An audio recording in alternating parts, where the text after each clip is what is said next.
महाराष्ट्र की राजनीति जैसे जैसे जुबानी जंग की ओर बढ़ रही है, संकट और गहराता ही जा रहा है। अब इस लड़ाई ने राजनीतिक संग्राम का रूप ले लिया है और जुबानी जंग है कि रुकने का नाम ही नहीं ले रही। शिवसेना की हाई लेवल मीटिंग में उद्धव ठाकरे ने एकनाथ शिंदे को दास कह दिया।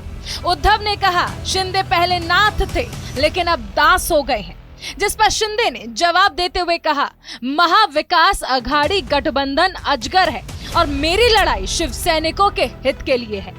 तो वहीं डिप्टी स्पीकर ने एकनाथ शिंदे समेत 16 विधायकों को नोटिस जारी कर 27 जून तक जवाब मांगा, जिस पर शिंदे गुट ने कहा कि हमने अभी पार्टी नहीं छोड़ी है, हमारे पास 2/3 बहुमत है और जिनके पास बहुमत होता है उसके पास ही नेता चुनने का अधिकार होता है।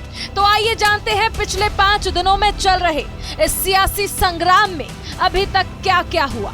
संजय राउत का भड़काऊ बयान, शिवसेना आग है, आग से मत खेलो, हम चुप हैं, इसका मतलब ये नहीं कि हम नामर्द हैं, शिव सैनिक भड़के तो सब जल जाएगा। महाराष्ट्र के सियासी ड्रामे के पहले दिन शिवसेना के करीब 14 विधायक एकनाथ शिंदे के साथ सूरत के होटल में पहुंचे तो महाराष्ट्र की सियासत का सिंहासन हिल गया। इसके बाद धीरे धीरे लगभग 40 विधायक एकनाथ शिंदे के पाले में चले गए।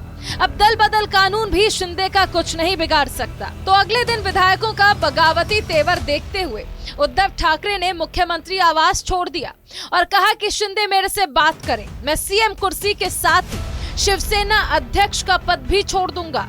इस बीच एनसीपी चीफ शरद पवार ने उद्धव को सलाह दी कि पार्टी बचानी है तो मुख्यमंत्री एकनाथ शिंदे को ही बना दो, लेकिन इस संग्राम की स्क्रिप्ट कहीं और ही लिखी जा रही थी। महाराष्ट्र की सियासत के तीसरे दिन पत्ते खुलकर सामने आए तो पता चला कि शिंदे के पीछे बीजेपी का हाथ है। बागी विधायकों की उद्धव को चिट्ठी में बागी विधायकों ने लिखा, शिवसेना विधायकों के लिए आपका दरवाजा हमेशा बंद रहता था, आप इन विधायकों की सुनते नहीं थे, कोई मिलने जाता तो आप उसको कई घंटे इंतजार कराते थे। लगातार जारी सियासी संग्राम के बीच महाराष्ट्र की राजनीति के चौथे दिन साफ हो गया कि अब शिवसेना उद्धव के हाथ से निकल चुकी है और बागी अब बीजेपी के साथ मिलकर सरकार बनाने की तैयारी में है।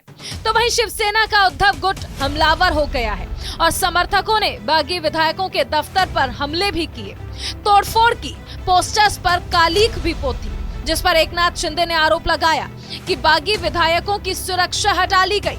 अगर उनके परिवार वालों को कुछ होता है तो इसके लिए जिम्मेदार उद्धव ठाकरे, शरद पवार, संजय राउत और आदित्य ठाकरे होंगे।